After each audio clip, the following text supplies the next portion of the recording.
Pessoal, bom, voltamos aqui com mais um episódio do Inlogcast. Hoje estou do lado da minha excelentíssima Júlia, né? A gente fazendo uma dupla aqui. E a gente está com uma figura incrível do cenário da logística, do transporte brasileiro, um cara que eu sei que ele começou do lado financeiro, e isso é um tema muito legal. O quanto o controle financeiro dentro da logística é importante, porque a gente vê aí muitos empresários perdendo o controle, saindo ali, o controle na logística precisa estar na unha ali, nos detalhes. E a gente está aqui com um cara que cresceu dentro desse mercado e agora está empreendendo, então a gente vai entender um pouco dessa história, como é que ele saiu de um grande executivo, um cara super requisitado no mercado e agora empreendendo, construindo o seu negócio, um novo momento de vida. A gente está aqui com o Ariel. Ariel, obrigado. Valeu por estar aqui com a gente. Eu não vou falar o teu sobrenome porque eu não sei pronunciar, ele é Não vale difícil, arriscar, né? não vale Temos de falar arriscar, senão eu vou bobeira. errar. Mas, cara, pô, brigadão aí mais uma vez estar com a gente. Você é um grande parceiro da Inlog, está sempre ali dando aula para os nossos alunos, sempre fazendo algum evento, alguma coisa com a gente. E agora a gente teve a oportunidade de ir um pouco mais a fundo. Nos episódios anteriores eu falava muito em abrir a caixa preta da logística, né? Aqui, muito mais do que um bate-papo, a gente tem o quesito educacional por trás, né? Legal. O como que quem está nos assistindo, seja um ex-aluno, um aluno ou não, um membro do nosso Inlog Club, o que ele pode extrair, levar para casa e aplicar na empresa dele.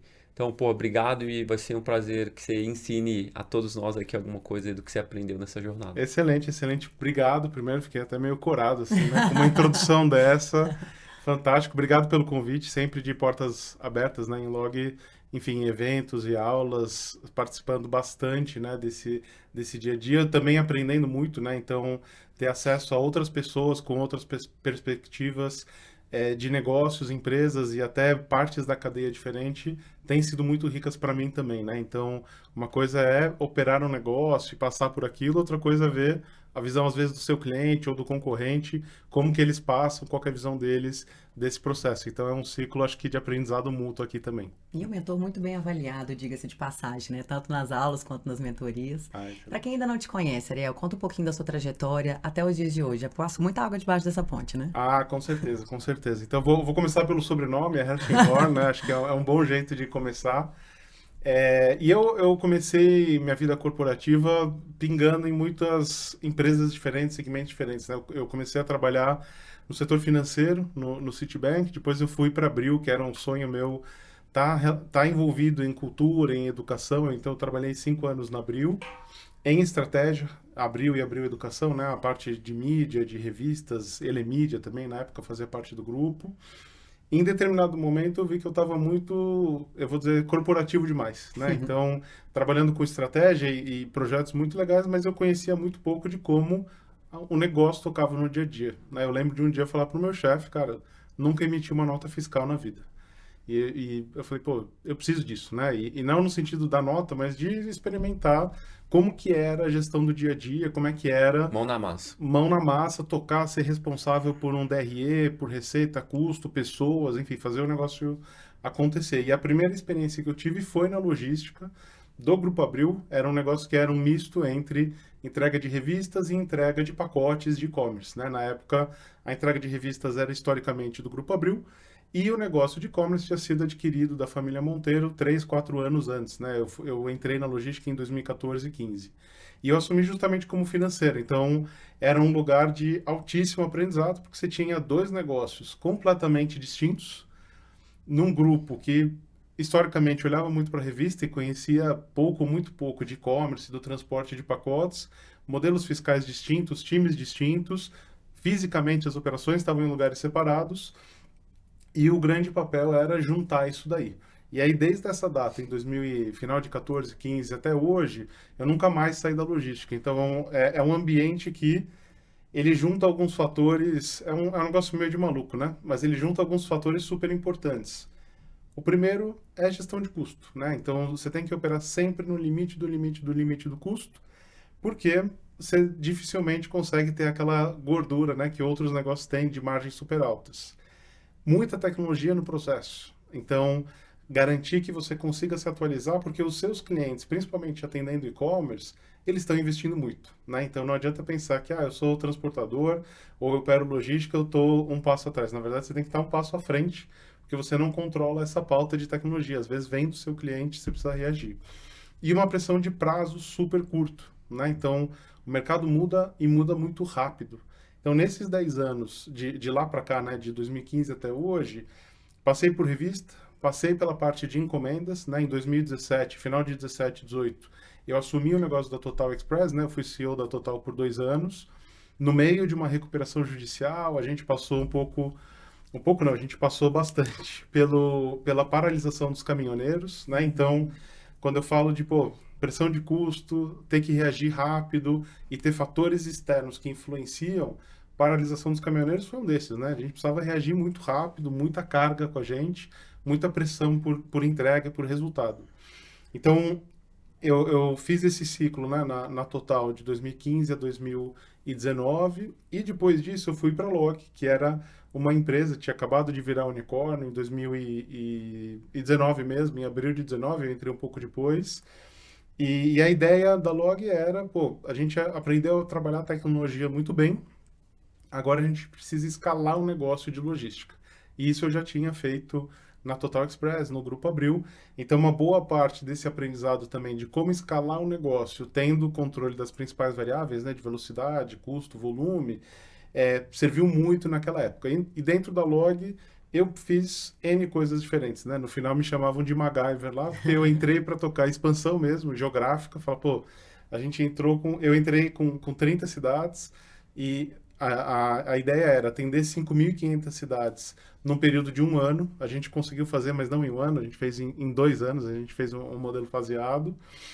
Depois eu fui para vendas, que não era algo que eu esperava, mas eu aprendi justamente o oposto, né? Eu tinha na cabeça, o vendedor é aquele quem comunica muito bem, entra na sala, ganha todo mundo, e também é isso, mas Não só isso. não só isso. Hoje em dia, principalmente em logística, tem que ter conhecimento de causa, tem que gostar do negócio, tem que estar no dia a dia ativo. E estratégia, né? E estratégia. E ser estratégico em seguir a meta da empresa, mas também saber como aliar isso aos interesses do cliente, né? Com pouco prazo, muito custo envolvido, é bem difícil de conciliar essas coisas.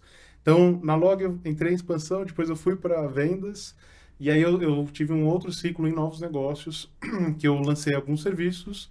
O principal deles é o Log Ponto, que acho que é uma das malhas hoje de primeira milha, né, de coleta ou de recebimento de pacotes que mais cresce no Brasil, né? Então, muitos pequenos e médios clientes usando a malha da Log para fazer as suas entregas. E aí, depois desse período, eu vi que as grandes empresas, elas têm desafios enormes, né? Então, quando você passa 1 bilhão, 2 bilhões de faturamento, a sua própria pauta, ela ganha uma relevância muito grande, né? Você precisa administrar a máquina, você precisa administrar o seu orçamento, seu P&L, sua intenção estratégica. E muitas vezes, nessa gestão, o cliente ele acaba ficando num segundo plano. Aí que nasceu a ideia da Zoom Post, que é como que a gente consegue olhar para o interesse do pequeno negócio, né? Quem está enviando 1, 3, 5 pacotes por dia, sem construir capacidade nova. Então, essa é uma premissa super importante e isso faz parte muito do meu histórico, né? Então, eu fui Total Express, fui Log, mas eu sempre gostei e eu sempre, além de compartilhar, sempre tentei trazer muito do mercado para as empresas que eu estava e das empresas para o mercado, né? Fazer uma troca positiva. Vários projetos surgiram disso, né? Logística sem papel, por exemplo, né? A ideia de eliminar o papel da cadeia nasceu de uma reunião dessa, com alguns concorrentes na mesa, embarcadores, e a gente falou, como é que a gente simplifica esse processo? O caminhão, às vezes, fica parado na barreira fiscal e, literalmente, com um maço de 1.000, 1.500 folhas. E, assim, hoje em dia, você verificar folha a folha para ver se bate com o pacote é um absurdo tremendo, né? Sabe que eu visito muitas transportadoras, né? Eu já tive a minha transportadora um tempo atrás, mas estou falando de mais de 10 anos atrás. E aí, quando eu vou fazer as visitas em algumas, e eu vou ali na área da expedição e vejo aquelas pilhas, cara, me dá uma agonia, um negócio assim, falo, bicho, como é que esses caras conseguem ainda viver? Como é que ainda não se digitalizaram a um nível, né, que a gente tá vendo hoje, a gente tá vendo inteligência artificial, os caras estão ali com milhares de papéis. Para mim, especificamente, cara, eu não quero estar no meio dessa papelada aqui. Exato, é um contrassenso enorme. Você Total. super digital no e-commerce e na prática você tem lá alguém imprimindo folha e sendo parado, Sim. às vezes em barreiras fiscais, né? Então, como eu sempre gostei de trabalhar, né, com esses parceiros logísticos, com vários clientes, a nossa ideia é, a gente não quer construir uma capacidade nova, a gente quer usar a capacidade dos nossos parceiros. Então a gente fez parcerias com a Log, com a Jadlog, com a JT, com os Correios, com a própria Total Express, e a gente está oferecendo, na nossa visão, o melhor dos dois mundos, né? Uma logística de primeira qualidade, né? A rede desses desses transportadores, perdão, toda a capilaridade de entrega, velocidade, gestão de custo, e uma camada de atendimento ao pequeno negócio. Então, quem tem 2, 3 pacotes se sente valorizado, alguém está olhando de fato para esse negócio e está usando uma logística de primeira qualidade. A gente brinca que durante muito tempo, a logística ela foi refém de poucas empresas ou poucos processos. Então, a gente quer dar um pouco de qualidade em escala para esse pequeno negócio, né? Então, a ZoomPost ela nasce com esse grande objetivo de usar o que já existe, trazer uma camada adicional e fazer uma boa gestão para que o transportador ganhe dinheiro e para que o pequeno negócio economize dinheiro, tempo e tenha uma boa entrega, né? Nem sempre o frete mais barato é o frete mais vantajoso. Às vezes você paga menos, mas depois o seu atendimento fica lotado. Então, a gente quer dar essa visão mais completa para o pequeno negócio para garantir sustentabilidade. É olhar mais a visão de longo prazo. É importante de quebrar, né? Um mito muito importante de se quebrar, até para popularizar no mercado, né? Normalmente, quando você tem pouco volume, você não consegue ter acesso a tecnologias, né? Ou preços melhores, porque isso pede uma premissa de volume. Então, é muito legal vocês fazerem esse link, né? E já usar o que acontece, uma economia compartilhada ali, né? Não inflar ou não trazer mais papel, ou não trazer mais problema, né? Trazer solução. Boa. Perfeito. A gente vai falar um pouco sobre essa questão estratégica do preço, né? Porque hoje muito se fala sobre, puta, é o menor preço, mas a qualidade de serviço fica largada. Mas antes disso, eu queria entrar num tema aqui, você usou uma palavra aí que em algum momento, eu não lembro, alguns minutos atrás, falou, foi um momento meio louco, né? E aí nos bastidores eu perguntei o que significa a tua camisa. Tá aqui, foca na camisa aqui dele. Edição. Meshigene, né?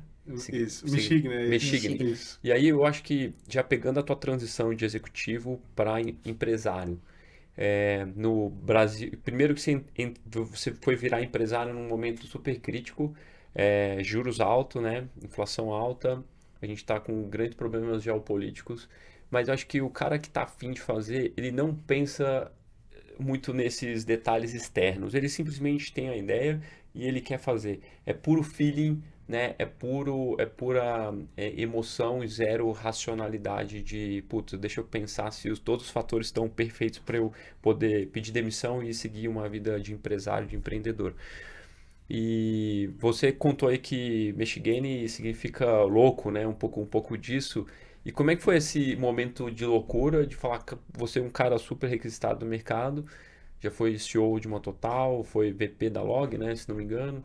E, cara, vou fazer meu negócio do zero. Como é que tá sendo isso? Vocês hoje são uma plataforma, né? Pura tecnologia, você não tem veículo, não tem CD próprio, você usa uma malha externa. Como é que está sendo esse processo e o que você não... tudo que você aplicou numa grande empresa, como um unicórnio como a Log, ou uma empresa que fatura bilhões como a Total, o que você não consegue aplicar numa startup, né? Você tem ali talvez uma dezena, 2, 3 de funcionários hoje, e como é que está sendo esse processo? Excelente. E eu sempre fui uma pessoa que eu gosto de fazer as coisas passo a passo, né? Então, em empresas grandes você consegue estruturar, fazer o passo a passo e para ter solidez, ter consistência e, obviamente, assim, com dinheiro em caixa, uma marca, isso te dá um amparo muito bom. E eu sempre ouvi os empreendedores falando, tem que ser meio maluco para empreender. E na minha cabeça, eu nunca fui empático com essa frase, porque eu falava, pô, mas você escolheu isso, né? Por que você está tomando essa decisão? É consciente, mas na real você está realmente pulando, né, de uma cachoeira ou pulando numa piscina, é um caminho, na minha visão, sem volta, né? Você precisa entrar com a cabeça 100% direcionada para fazer o negócio dar certo. E o negócio, ele não existe, né? Então, a marca Zoom não existia, não existia o conceito do negócio. Aos poucos, eu fui montando isso, porque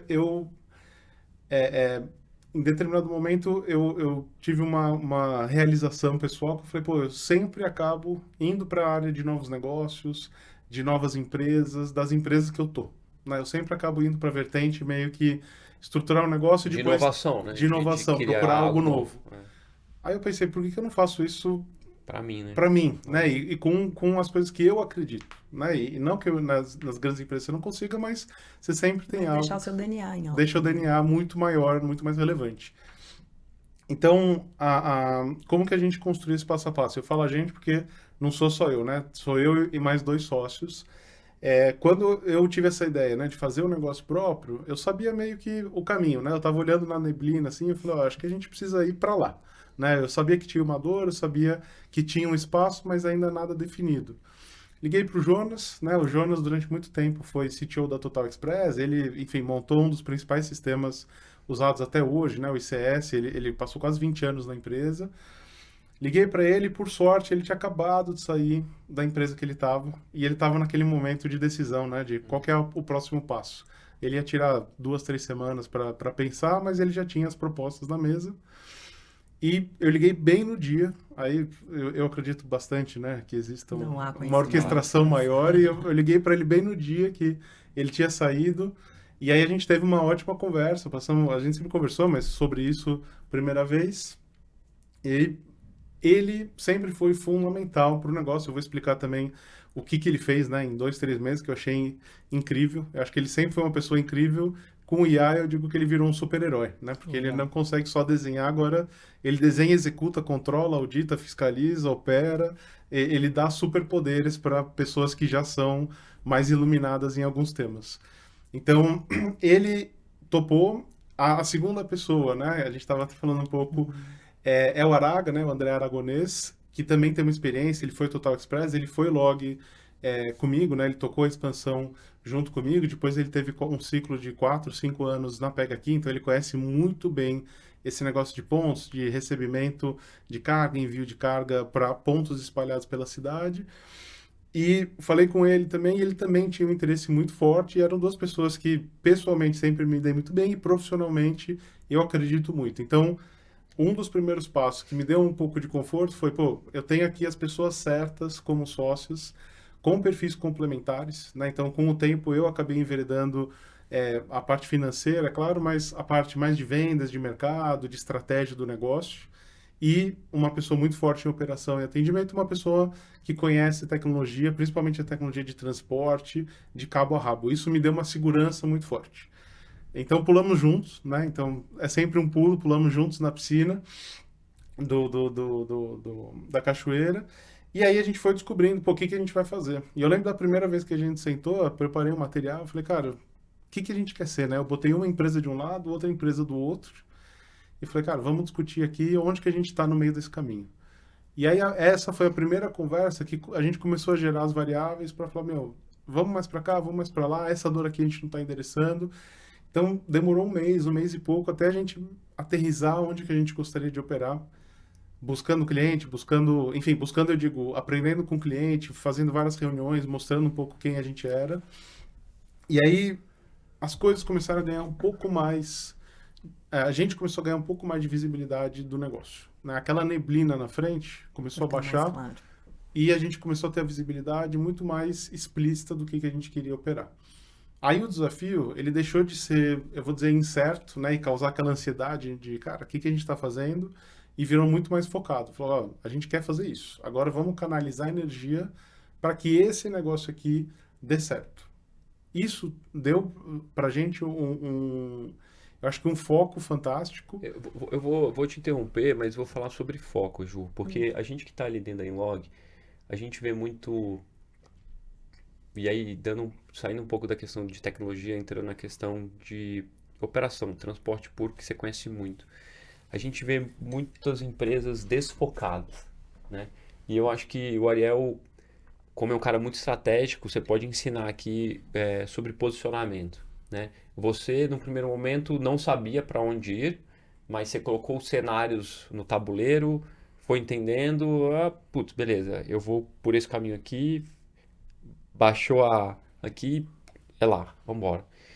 E a gente vê essa falta de posicionamento, né? A gente vê transportadoras que fazem fracionado, lotação, armazenagem, sul, sudeste, centro-oeste, internacional, cabotagem, o cara faz Um pouco de container, faz... tudo, né? Cara, assim, e a gente estuda um pouco isso, né? Porque dentro das nossas aulas tem uma parte que fala sobre estratégia de posicionamento. O que você pode trazer sobre isso, né? Que você passou por empresas focadas no last mile, no fracionado, na carga leve ali, né? Talvez até 30 quilos, tanto log quanto total. Como não se perder no mundo de oportunidades que existem? Porque é muito difícil falar não. O empresário falar não. Você vai ter que aprender ou já aprendeu. Eu já fiz bastante. Você falou muito não nas empresas grandes, mas falar não numa empresa pequena é muito difícil. Porque você, começando, quer gerar receita, emitir nota fiscal e crescer. E como é que eu falo não para, sei lá, o teu foco hoje na Zoom são pequenos lojistas, correto? Isso. E aí amanhã bate o Mercado Livre para você e fala assim, não, eu quero fazer... Cara, como é que o transportador consegue ter estratégia para fazer isso? Boa. Eu acho que tem sempre um primeiro passo, que é você pensar se as coisas derem errado, o que que acontece. Então, pô, montei um negócio aqui.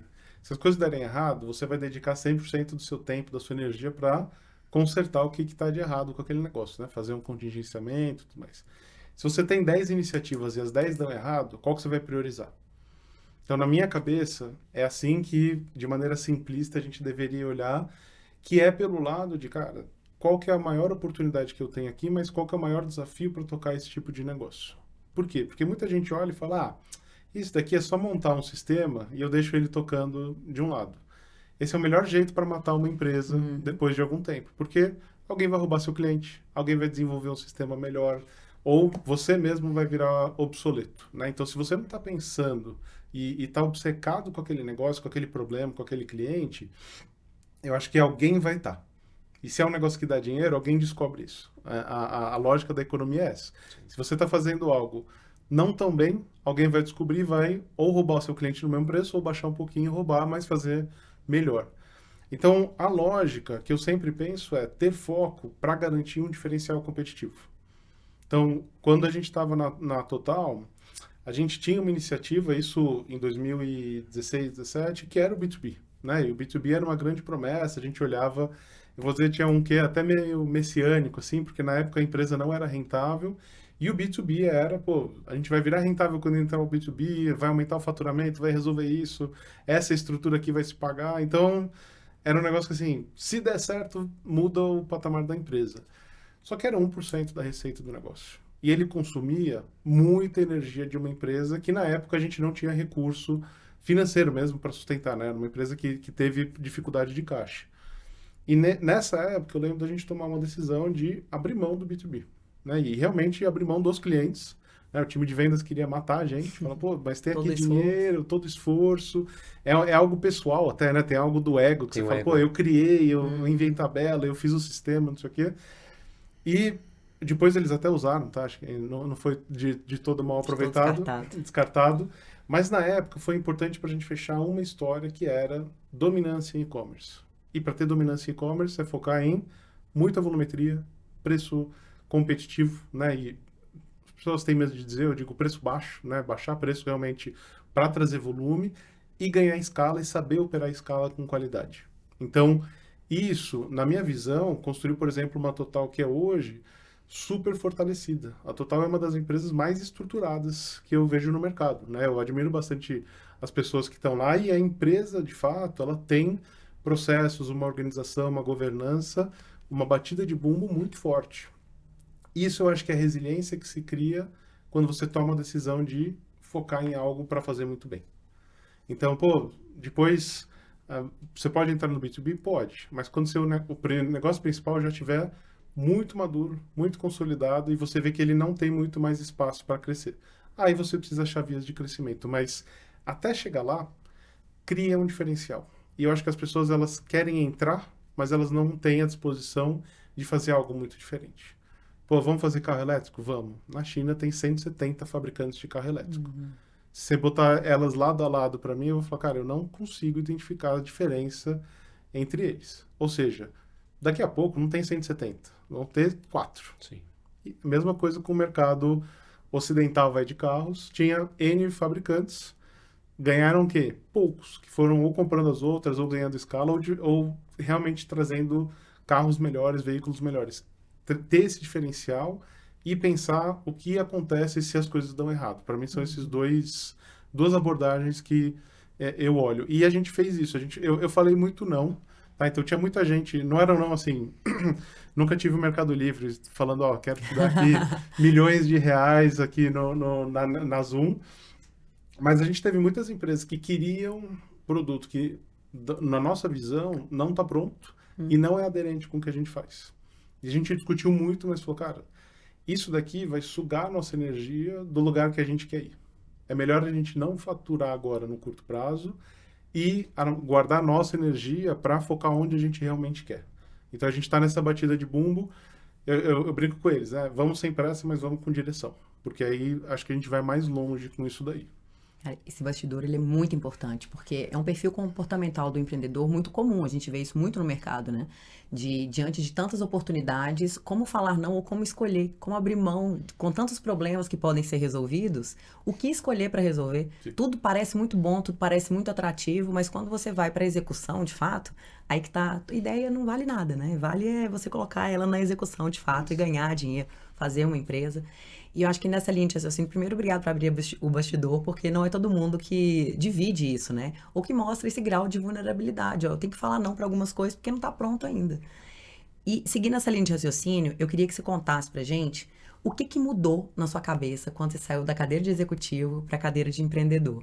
Porque esse seu posicionamento já é um amadurecimento muito grande, é uma musculatura emocional para o que o empreendedor precisa, né? O que você destaca, assim, que foi o grande shift para você, comportamentalmente? Eu acho que foi um dos primeiros dias que eu sentei e eu fiz uma lista de 72 itens. To-dos. E quando você está numa empresa grande... 70? Meu Deus do Você céu. está numa empresa grande, você Bom faz que lembra o lista. número. É um trauma. Me marcou aquilo, porque aquele acho que foi o momento que eu realmente incorporei isso. Numa empresa grande, você faz a lista, aí você chama, faz a Delega. reunião, monta a apresentação, vende o conceito, delega e aí você cria um projeto dentro do negócio, você divide responsabilidades. As 72 ou estavam comigo, ou estavam com o Jonas, ou estavam com o Aragonês, mas no final do dia, boa parte estava comigo mesmo, né? Porque cada um estava fazendo a sua.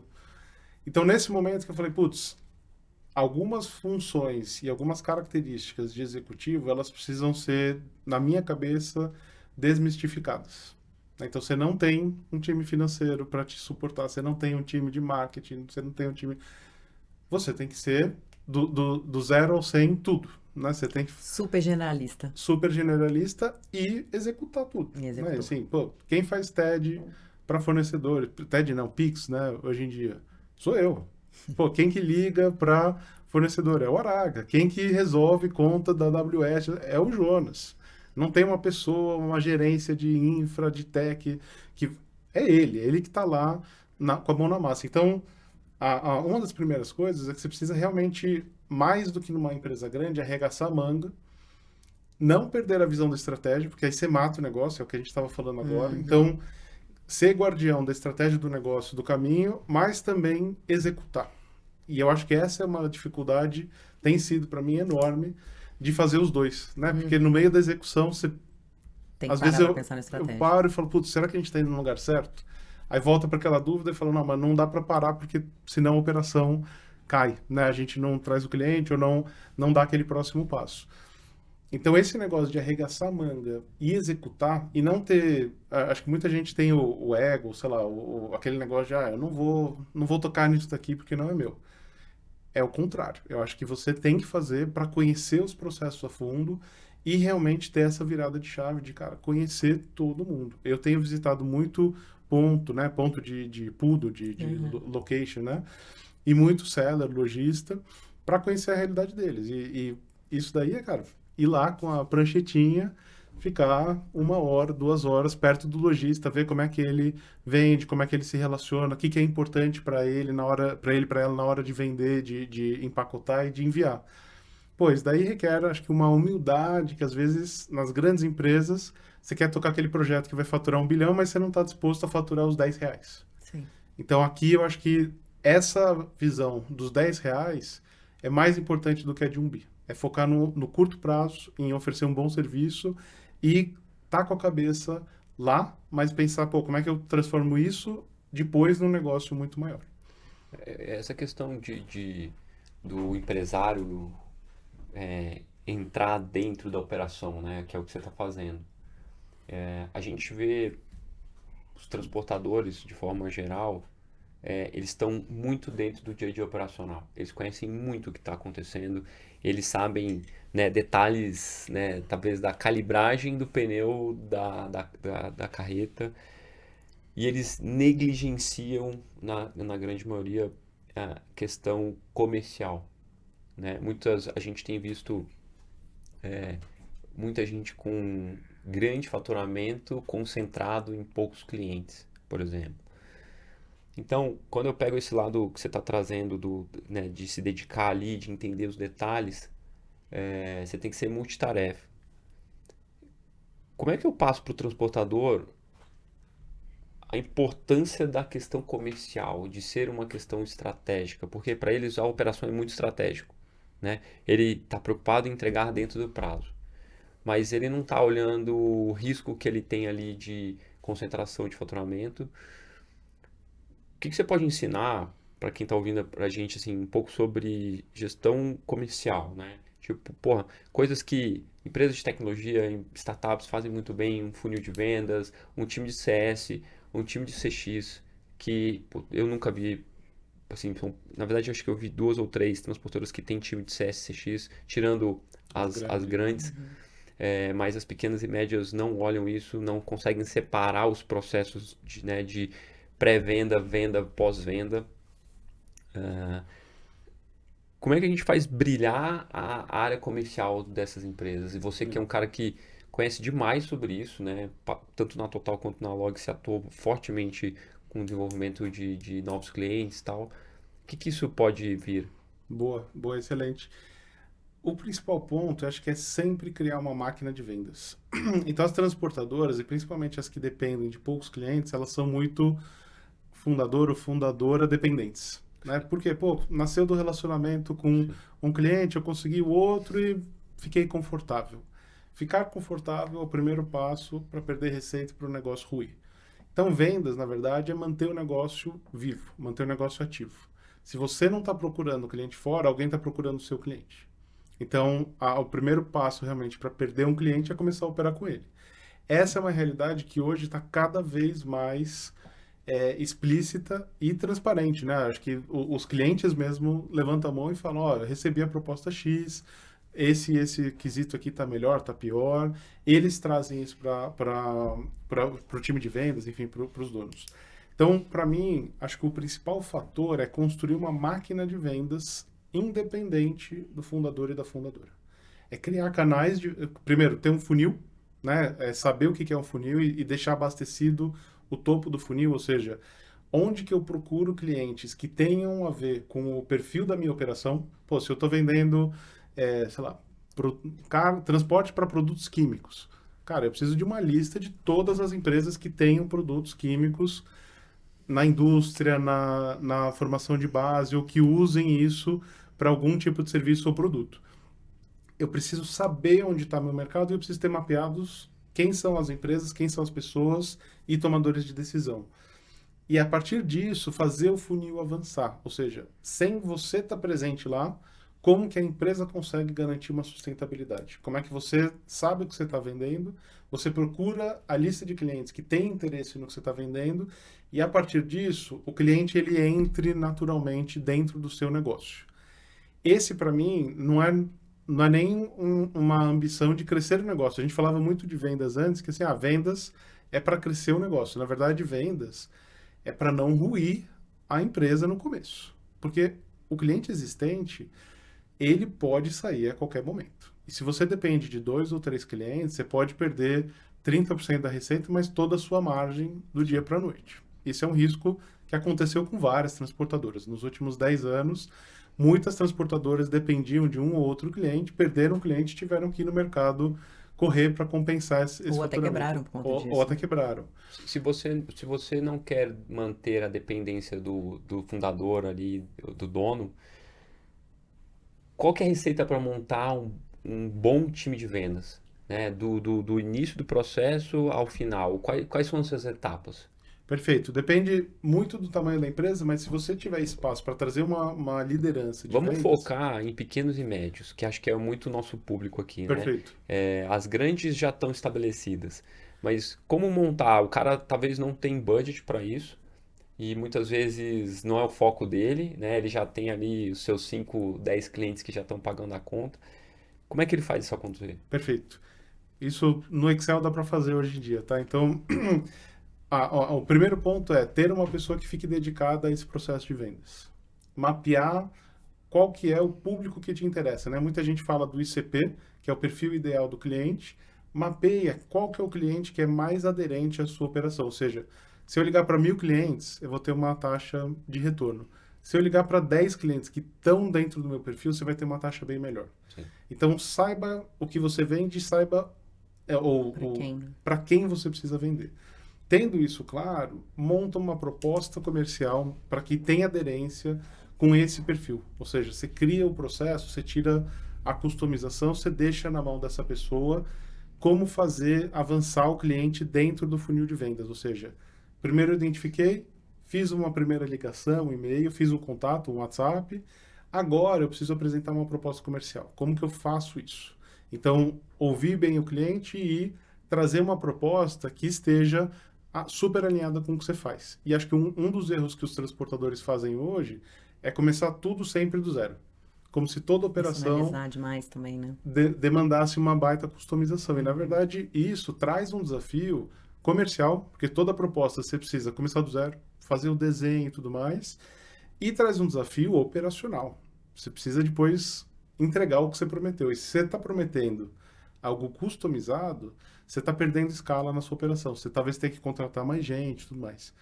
Então, tenha a proposta comercial em mãos e foque muito, não só em quem fechou, mas em quem não fechou. A taxa de conversão, ela fica entre 3% e 8%. Significa que 92% das empresas vão falar não para você. Uhum. E elas vão falar não por algum motivo. É por preço, é por tipo de serviço, é por momento. Eu já tenho um fornecedor atual. É por relacionamento. Eu já tenho alguém que eu confio. Cada um desses é um motivo para você endereçar e melhorar a sua proposta comercial. Por momento, tem N maneiras de endereçar. Então, quanto mais você coloca energia para ter uma pessoa e começar esse funil, mais você vai descobrindo o que o cliente quer, o que ele não quer e modelando essa proposta comercial. Então, para mim, o primeiro passo é realmente fazer, né? Sair um pouco da linha de frente, deixar alguém dedicado e montar essa estrutura básica de topo de funil, proposta comercial e coletar feedback. Você falou muito do processo, né? Mas falando de pessoas, quem são as pessoas que eu tenho que contratar para todo esse processo? Por quê? O que eu vejo muito é uma pessoa que cuida do processo inteiro. O cara tá gerando lead, né? Jogando talvez um cold call, uma ligação, uma lista, né? O tradicional do transportador. Saindo um pouco da questão de mídia, de tech aqui. E aí chega para ele atende, ele envia a proposta, ele fecha o contrato e ele passa o bastão para a operação e ele ainda mantém aquele cara ativo. No final do dia, esse cara que faz tudo isso, por muito tempo ele parou de abastecer o funil, de trazer novos. Vamos separar essas camadas aí. Eu acho que a Júlia pode ajudar muito, que conhece muito da questão comercial também, né, Gil? Passou por outras empresas. Ajuda aqui, esse bate-bola entre vocês dois. Como separar essas pessoas? Qual que seria o estado da arte? O melhor de tudo.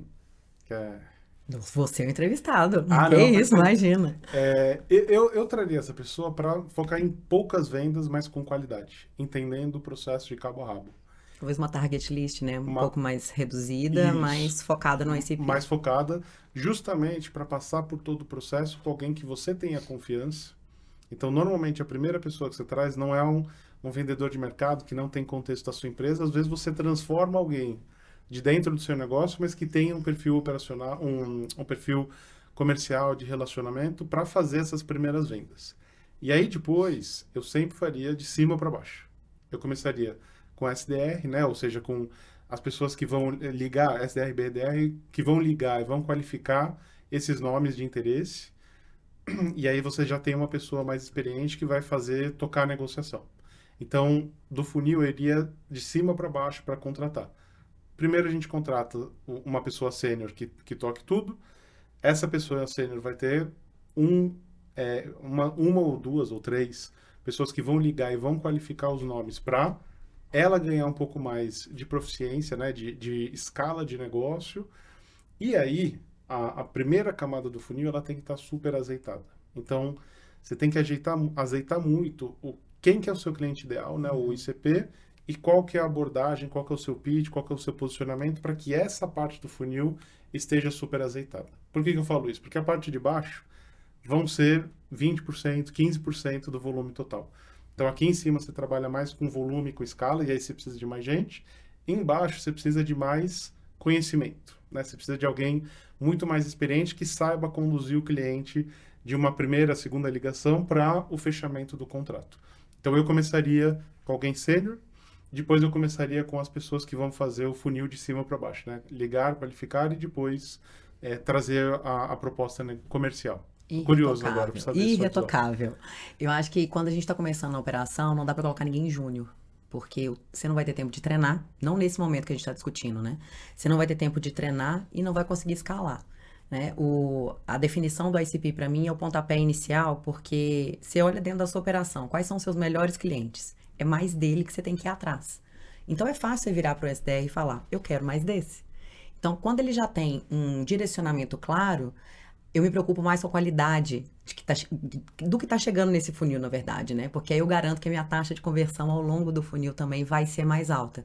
Então, eu trabalho com foco e eu trabalho com eficiência também. Entendendo que todo mundo vai ter que fazer uma parte disso, não adianta. Você tem que trazer essas especialidades, né? Alguém que fique só prospectando vai garantir um volume de reuniões interessantes para o seu closer fechar. Né? Então, a gente começa a retroalimentar. O que é o estado da arte? O que é beleza? É a previsibilidade, porque todo mundo monta um funil de vendas para ter previsibilidade de entrada. Só que aí, quando a gente fala de transporte, isso ainda é mais delicado, porque tem a operação. Então, você tem que ter uma capacidade de abraçar esses novos clientes. Você tem que ter uma capacidade operacional para sua operação não capotar. Não adianta você trazer novos clientes se você não consegue atender. Então, para além da venda muito bem feita e o processo, a pessoa de vendas, ela tem que estar muito ligado com o operacional. Porque, primeiro, ela não pode vender o que não dá para entregar, porque frustra. Que é clássico, né? É um clássico. Então, essa comunicação, é aquela eterna briga, né? Marketing, vendas e operações. Mas essa comunicação, ela tem que estar muito clara para que a minha operação comporte esse tanto de lead que eu estou gerando, esse tanto de negócio que eu vou trazer, né? Porque senão você gera uma frustração em todas as etapas e quebra logo de cara, né? Aí você gastou tempo e dinheiro para trazer esse cliente que vai sair em 2, 3 meses, porque você não entregou aquilo que você prometeu, né? Então, acho que tem uma parte da especialização para garantir volume de negociações. A exemplo da taxa de conversão, que é baixa quando a gente fala de outbound, é no máximo 10%. Então, olhar o que não deu certo, ir balizando. Acho que o funil de vendas é algo muito vivo, né, Ariel? Não dá para falar que tem uma receita de bolo. Mas acho que a gente precisa ficar na tentativa e no erro e baseado em dados. Então, se eu coloquei 10 leads para fechar eu já sei qual é a minha taxa de conversão, já sei o nível de esforço que eu tenho que fazer e já consigo direcionar o SDR para fazer as melhores escolhas, né? O closer, ele sabe o que ele tem que fazer, né? Conduzir a negociação até o final e a passagem de bastão, porque uma vez que você vendeu, não acabou. Muito pelo contrário, está começando a relação, né? E eu vejo que hoje nas transportadoras, tem transportadoras grandes, a gente não tem essa estrutura muito bem notada. Eu converso com executivos todos os dias no clube e eu sei dessa deficiência. Tem empresa que fatura milhões e que não tem um funil de vendas estruturado. Que ainda o CEO, o dono, o founder, ele que faz isso, tudo. E às vezes faz muito bem, sem nem ter uma estrutura dessa, né? Mas eu digo que se a gente, para escalar, a premissa básica é a construção de um funil eficiente, é a previsibilidade, né? E, para mim, o foco de cada pessoa nesse funil é o que vai dar muito certo. Porque se quem vende prospecta, na verdade, o que ele vai dar mais atenção? Naquilo que vai dar dinheiro para ele, naquilo que vai, né? No fechamento da venda. Então, ele vai uma venda até o final, depois ele começa a prospectar. Então, você não tem aquela cadência, você não consegue fechar ritmo, a roda. A roda não gira, na verdade, você capota, né? Então, acho que esses cuidados que você falou são essenciais. Estou muito em linearidade com essa linha de raciocínio, mas, de fato, o estado da arte, para mim, é você ter lugares de especialização para que cada um, de fato, entregue o melhor e não pare de fazer aquilo. O estímulo, ele sempre seja entregue. Né? A roda tá girando, né? Um outro ponto que eu acho, assim, extremamente importante, que é o pós. No sentido seguinte, eu cumpri todo esse funil que vocês falaram, tá? Assinei o contrato, entreguei, a Júlia é a gerente de operações, eu entreguei para ela, beleza? E a Júlia a gente fechou aqui o cliente dessa caneca aqui. Só que lá dentro dessa indústria existem milhares de outras oportunidades, de não só esse produto aqui. Tem outros tipos de operações, outras origens de outros lugares, tem N outras oportunidades. E aí, aquele cara que fechou e está preocupado com todo o restante do processo aqui do funil, acaba esquecendo que existem mais oportunidades dentro daquele cliente. É que o funil ele não acaba com a venda, né? Ele começa a crescer de novo. Eu reabro o funil dentro do mesmo O cliente. formato dele é a ampulheta, na verdade, né? Você tem uma prospecção muito grande, fecha ali em vendas, depois ele começa a crescer em revenue. Então, você precisa ampliar isso, porque custa mais caro você trazer um cliente do que crescer receita no cliente que você está atualmente.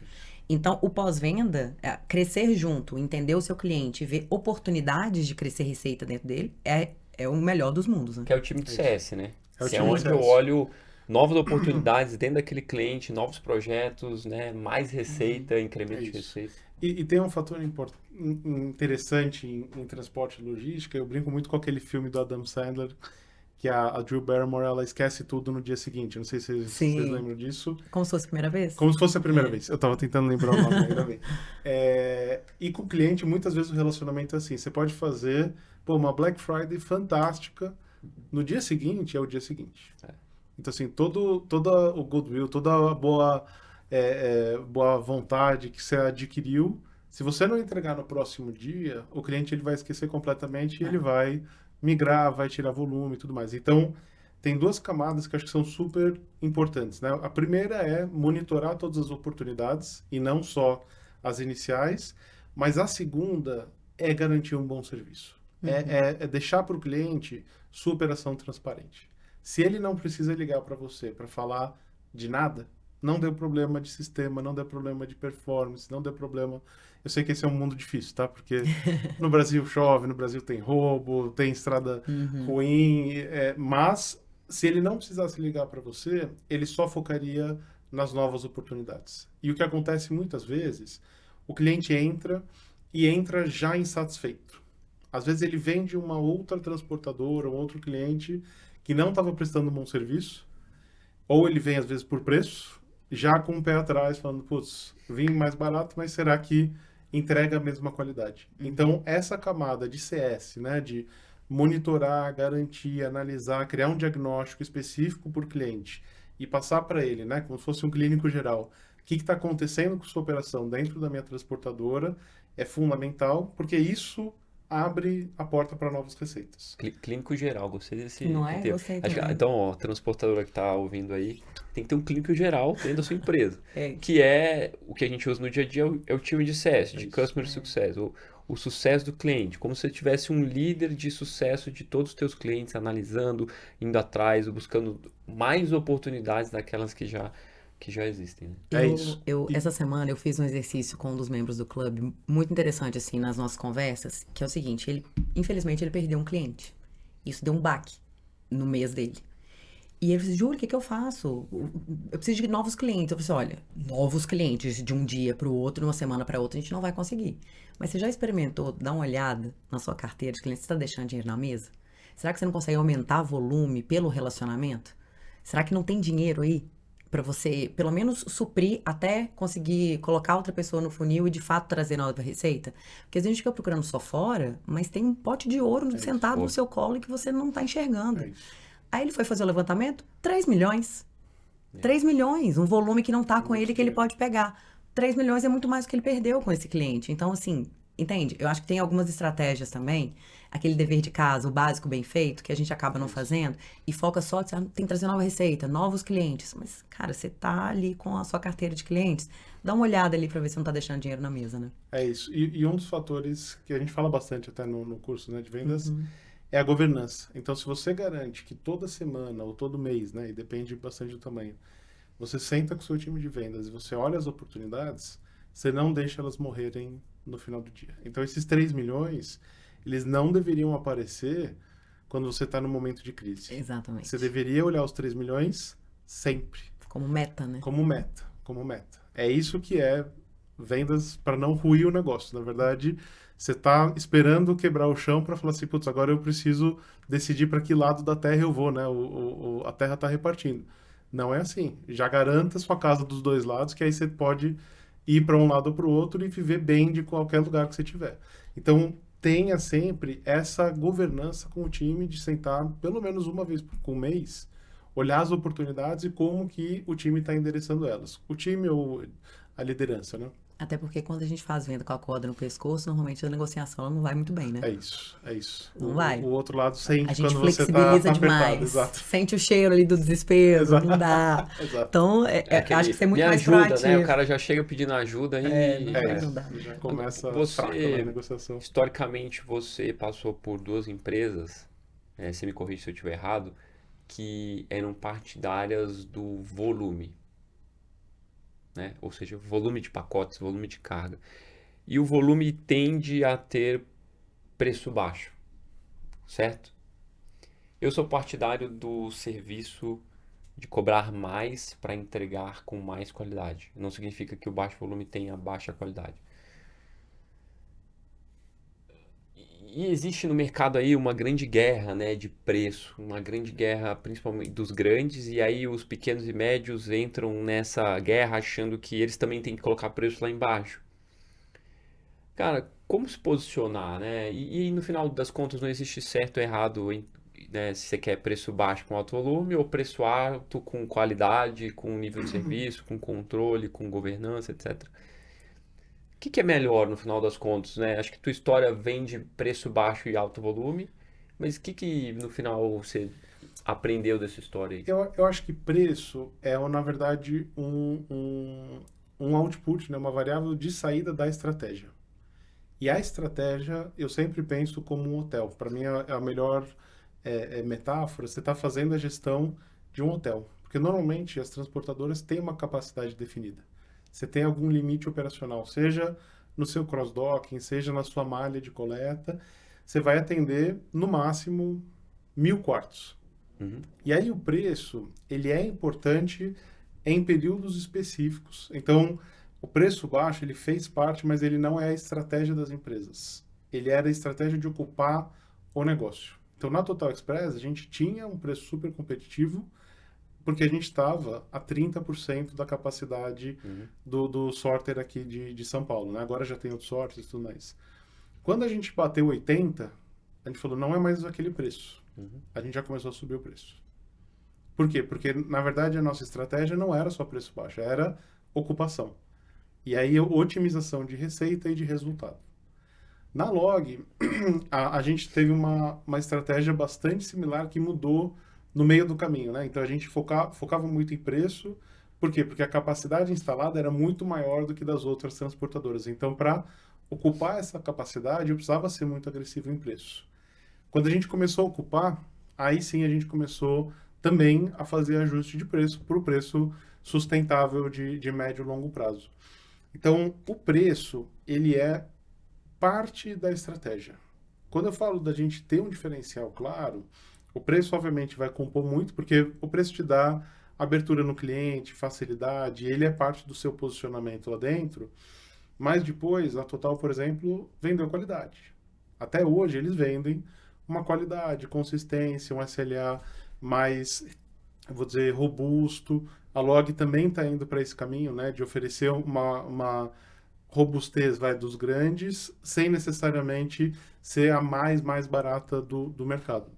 Então, o preço, eu acho que ele tem um período em que ele é muito importante, mas ele não é só a única variável. Importante é saber qual que é o posicionamento, né? Então, se você está com... Eu vou pegar a transportadora lá que tinha 2 clientes. Se você tem esses 2 clientes e você não tem nenhuma estratégia para fechar esse cliente contigo, então, assim, seu serviço é substituível. O cliente ele está olhando o preço. Você não tem integração sistêmica, você usa o sistema do cliente, aí é só preço. Aí você está... Só não, mas você está caminhando para ser preço e, eventualmente, algumas situações de contorno como seu diferencial. Pô, quando você pega essas grandes empresas, o preço baixo ele foi importante para construir uma malha de entregas nacional. E hoje você tem poucas opções nacionais, né? Você tem 4 ou 5 empresas que atendem o Brasil inteiro, que fazem entrega no Brasil inteiro, tem um portfólio de cliente dos grandes até os pequenos. Então, eu sempre penso em logística como hotel. Como que você faz para rentabilizar o hotel? Ou você diminui o número de quartos, e aí você fala assim, cara, não são mais 1.000 quartos, são 500. Devolve carreta, devolve armazém. É isso. Eu acho que uma das metáforas que eu passei que fazia muito sentido, eu ouvi, tá? Estou replicando aqui. Muitos transportadores compram um apartamento de 500 metros para mudar com a esposa, com o marido. Em vez de devolver e morar num apartamento de 50 metros, 100 metros, pense e fala, eu vou ter 4 filhos aqui para ocupar o apartamento inteiro. Um dia. É. E aí você fala, não, ocupa o de 50, 100, e quando você tiver 4, aí você migra para um maior. Legal. Então, o que acontece muito hoje é isso. Tem pouca gente disposta a diminuir o número de quartos e trabalhar só em preço. Então, tem que pensar sempre na estratégia. Eu quero ter um negócio de 1.000 quartos, talvez eu tenha que ter um preço mais baixo e sustentar a caixa por mais tempo. Putz, eu não quero ter 1.000 quartos, eu quero ter 200. Cara, foca no preço, foca em qualidade, busca um perfil de cliente mais consistente, talvez menos variável. Eu gostei dessa metáfora aí. E essa é uma sacada interessante, porque é o preço como um fator estratégico para a empresa. Né? Você tem que ter um objetivo muito claro. Estou vendendo mais barato ou abaixo daquilo que é o ideal, porque eu quero ganhar mercado, né? Porque eu quero executar algo dentro que é importante para mim temporariamente, mas depois a empresa tem que sustentar. Precisa de margem, né? Não é ONG, precisamos ganhar dinheiro. Então, ir equilibrando isso ao longo do caminho. Para cada momento de empresa, a gente tem um momento diferente também, né? É isso. Ai, a conversa tá boa demais. Você passou, acho que a gente tá chegando no final aqui, mas, cara, você passou por, acho que a gente só falou de coisa boa aqui, mas vamos falar de momentos difíceis. Pelo menos um. Vai, um momento Pelo aqui. menos um. Eu acho que você passou por uma recuperação judicial, né? Que é algo, assim, extremo do extremo, né? Antes do apagar das luzes, e felizmente vocês conseguiram manter as luzes acesas e hoje a empresa vai bem. Do que você pode trazer, né, a público, sem trazer coisas que compliance mantém lá. O que você traz, assim, de aprendizado desse momento? Porque eu até vi um dado recente, deve ter uns 2 anos atrás, eu estava nos Estados Unidos e eu fiquei lá, estava com a família e comecei a pesquisar dados de logística de lá e eu vi que lá a média de transportadoras atendendo um embarcador, em torno de, se não me engano, era 6,4 esse número por embarcador. E esse número, ao longo do tempo, foi caindo e hoje esse número é mais ou menos 4 ponto alguma coisa. E a resposta, o motivo disso é os M&As que acontecem, né? Então, o mercado de lá também entendeu como que tá difícil e as empresas começaram a se fundir. E eu acho que isso é inevitável que isso vai acontecer no Brasil também. Uma forma de evitar, né, uma quebra, um fechamento, uma RJ. Cara, você passou por isso. O que é? Como que é o dia a dia? As dificuldades, né? A parte ruim aí no final. Boa. Eu, antes de falar da parte desafiadora, eu vou falar que quando você passa por isso, te deixa mais forte. Sem dúvida. Então, O a saída aprendizado disso, o aprendizado e a cultura, a governança que o negócio sai dessa, eu acho que te colocam muito mais distante. Muitas vezes é melhor ter competência, ter garra, né? Ter o ânimo de se manter vivo mesmo, né? Do que ter dinheiro. Porque às vezes o dinheiro você torra. Sim. Competência, muitas vezes você não compra. E esse período, cara, foi hiper intenso, né? Assim, pessoalmente eu tive pesadelos muitos dias, cara. Eu sonhava com números. Complicado. Literalmente, eu via números assim, saindo da planilha do Excel e eu acordava de madrugada. Mas acho que algo que ajudou muito a gente a passar por isso, primeiro foi a formação de time. Realmente, o time que estava lá, cara, todo mundo se colocou no mesmo barco. Legal. A gente falou, cara, a gente precisa atravessar dessa ilha para a próxima. Quais são os desafios? A gente nem sabia o que esperar de uma recuperação, né? Ninguém tinha passado por isso. O grupo tinha acabado de mudar, né? O controle, os sócios. Então, a gente estava num ambiente realmente totalmente incerto, né? E isso foi, para a formação de time, para a união, muito bom. Porque todo mundo se sentiu meio que, cara, um depende do outro aqui e a gente depende da gente mesmo para sair dessa. Não vai ter ninguém aqui que vai colocar um dinheiro ou vai dar a mão pra gente. Então, isso deu um senso não só de autonomia, mas também do coletivo muito forte. Então, a parte cultural, cara, foi muito importante nessa época, pra gente juntar efetivamente os times e vestir a camisa, né? Até a campanha na época, a gente fez camisetas, era vista a camisa da Total, né? Eu usava todo dia a camiseta e muita gente começou a usar, de fato, como parte disso, de, cara, senso de pertencimento e aí, quando você pertence, você não quer que o negócio também vá mal, né? Então, isso acho que trazia muito do melhor das pessoas nesse período. O segundo, a gente já vinha de um processo de conhecimento das finanças, dos processos de 2, 3 anos, né? Então, principalmente na Total, a gente teve a Falcone fazendo um processo de consultoria, a gente olhou o detalhe do detalhe. Eu lembro uma das melhores, né, que tem no Brasil. De gestão de processos e eficiência. E eu lembro, cara, a gente trocou a etiqueta, era um processo que custava 8 centavos por etiqueta, passou a custar entre 3 e 4 centavos. Aí você fala, pô, mas isso daí não é nada, não né, mexe, cara? Se lógico você que entrega 100 milhões de pacotes, pesa muito, pesa muito. Então, e esse tipo de coisa, eu usei o exemplo da etiqueta só como para ilustrar, mas a gente conhecia todos os detalhes do negócio, todos os custos. O que a gente não conhecia, a gente começou a trazer à tona. E isso foi muito importante para direcionar a energia. Falar, cara, onde efetivamente a gente precisa focar esforço para reduzir custo aqui. O terceiro foi governança mesmo.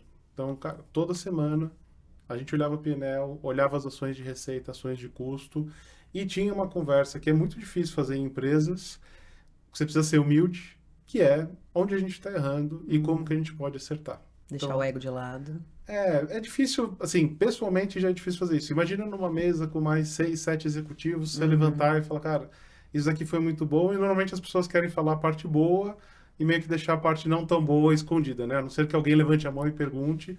Então, trabalhar essas coisas também foi importante, né? A gente falou do B2B mais cedo. Então, essa governança foi super importante. E o último ponto, que acho que foi, talvez, eu vou dizer, o mais estressante, o mais intenso na época, é a negociação com todo o entorno, né? Então, você acaba conhecendo, cara, toda a cadeia fornecedores que te atende, de fornecedores. Então, desde o transportador, né? Que é eu vou dizer, entre aspas, é o óbvio, né? Para uma cadeia logística, mas a empresa que te aluga o galpão, né? O terreno do galpão, a empresa que fornece mão de obra, a empresa que fornece insumos, o restaurante, cara, tudo a gente teve que pegar. Eu lembro de ter lido pelo menos uns 50, 60 contratos relevantes, assim, e entender até onde a gente conseguiria ir. A gente tinha uma proposta na época de manter os parceiros. A gente nunca quis substituir os parceiros, a não ser que eles não quisessem ou não tivessem fôlego. Mas isso sinalizou para eles também de, cara, estamos no jogo e a gente quer continuar a parceria. Você foi parceiro até agora, queremos manter a parceria com vocês. Eu acho que essa transparência até me surpreendeu às vezes. Eu lembro de sentar com um fornecedor que tinha um valor alto em aberto e eu estava esperando, já fui com um protetor de luta de boxe, de luta de boxe, assim. E na verdade a pessoa falou assim, cara, como é que a gente gera mais negócio? Ele falou, cara, eu fiz as contas aqui, eu não vou achar outro cliente que me pague isso daqui. Se você está numa RJ e você tem perspectiva de melhorar o caixa, e a gente tinha realmente... falou, cara, eu quero prestar serviço para você. Você vai me pagar pelo valor que eu não vou receber do passado. Legal. Foi, assim, super maduro da outra pessoa, mas me surpreendeu, porque pouca gente chega Dá essa abertura. nessa E o cara tem que abertura. confiar muito, né? Porque, pô, né, ele tá colocando de novo a empresa dele em risco de continuar não recebendo. Então, É essa isso. confiança é importante. É isso. E porque a gente foi transparente também. Então, juntando esses fatores, cara, a gente passou juntos e eu vou dizer que foi intenso, mas ao mesmo tempo a gente conseguia achar momentos de extravasar e de se divertir no meio de toda a intensidade, né? Então, pô, eu lembro do marketing sentando com tesouraria, sentando com Legal. operações. Então, realmente esse negócio de estar todo mundo no mesmo barco, remando para o mesmo lugar, cara, eu acho que manteve, já tinha uma cultura muito forte de união, mas manteve e até aumentou muito isso. Eu vejo isso até hoje, né? As pessoas boa parte das pessoas que estavam naquela época, isso faz 8 anos, estão lá hoje Massa. e é um time super unido, super forte. Isso é por isso que eu quis começar falando. Era um lugar não tão bom, mas levou para um fortalecimento muito mais forte, né? Acho que a empresa ficou muito mais robusta depois disso. Falei Boa. bastante, desculpa. Imagina. Ah, animal, cara. A gente tá chegando aqui no final do nosso papo. É um absurdo, porque tá muito bom, muito fluido. Eu acho que a gente tá gerando muito valor pra nossa audiência também. Mas a gente tem um quadro, que é o bate-bola, né? São 2 perguntas, aquele que você pensa muito rápido e responde. É legal porque a gente entende o seu mapa mental, como você toma decisões e aquilo que você de fato acredita. Bora? Bora. Muito bem. Preço competitivo ou proposta de valor? Proposta de valor. Vendedor generalista ou especialista? Especialista. Pipeline cheio ou previsibilidade? Previsibilidade. Especializar em um único nicho ou atender vários segmentos? Um único nicho. Negociar preço ou escopo de serviço? Escopo de serviço. Crescer com poucos clientes grandes ou muitos clientes menores? Muitos menores. Contratar rápido ou demitir rápido? Demitir rápido. Ocupar um cargo numa grande empresa ou empreender? Empreender. tem hora pra tudo. Agora, hoje é empreender. Essa última tem foi- hora, tirei tem hora que pra agora. Tirou agora? É, Eu essa não foi lembrava. agora. Foi boa, foi boa. Mas é ótimo. Tem hora pra tudo. Tem Eu hora acho pra que tudo, né? Cada momento. Ariel, requer. muito obrigado por ter aberto a sua caixa preta pra gente, por ser um mentor tão bem avaliado e tão parceiro nosso da Inlog. Saiba que você faz muita diferença na vida de milhares de pessoas que consomem os nossos conteúdos e espero que isso chegue a muitas outras Que também. legal, tá? que legal. Obrigado pelo convite. É um prazer estar aqui. Ariel, antes de eu terminar aqui, queria que rapidamente, cara, fala da Zoom aí, pra te dar, acho que abrir a porta pra você poder, né, a gente ainda tem aí 2, 3 minutinhos. Conta um pouco rápido e como é que as pessoas te encontram na Zoom Post aí. Excelente, obrigado Boa. pelo espaço. A Zoompost, ela é uma empresa que quer ajudar muito o pequeno e o médio vendedor de e-commerce, ou seja, se você tem de 1 a 100 pacotes por dia e procura um parceiro que consiga atender todo o seu volume e operar com as grandes empresas de logística, então operar uma Total Express, uma JT, uma Jadlog, uma Log, a gente abre a porta para que você faça isso em uma plataforma só, com um meio de pagamento só e um tracking só de todos os pacotes. Preços já estão negociados e todo o atendimento individualizado, pacote a pacote e do cliente também passa pela gente. Então, nossa visão é resolver o problema logístico do pequeno e do médio sem trazer esse ônus para eles, tá? Então, Legal. estamos no começo, mas a gente quer virar transparente e que a logística seja transparente e um benefício, não uma dor para o pequeno negócio. Boa. Cara, parabéns. Obrigado. Obrigado aí pelo tempo. E você aí que está nos ouvindo, que está tentando crescer, quer continuar, não quer passar por uma RJ, vem conhecer mais quem não conhece a Inlog. A Inlog ajuda justamente com esse propósito, né, Júlia? Isso. De ajudar o pequeno, o médio transportador. A gente tem alguns grandes também lá, a entender detalhes do dia a dia, processos, indicadores que esses caras que passaram por grandes empresas podem ajudá-lo a não chegar, felizmente, numa RJ. Então, super obrigado para você que está nos assistindo. Esse aqui é mais um episódio do Inlogcast e a gente se vê no próximo. Valeu, Ariel. Obrigado mais uma vez. Obrigado Valeu. pelo convite. Obrigado, Ju. Valeu, até a próxima, gente. Aproveita para compartilhar esse episódio com quem você acha que precisa esse conhecimento chegar, né? A gente falou sobre muita coisa aqui. Siga a Inlog nas redes sociais e a gente se vê no próximo episódio.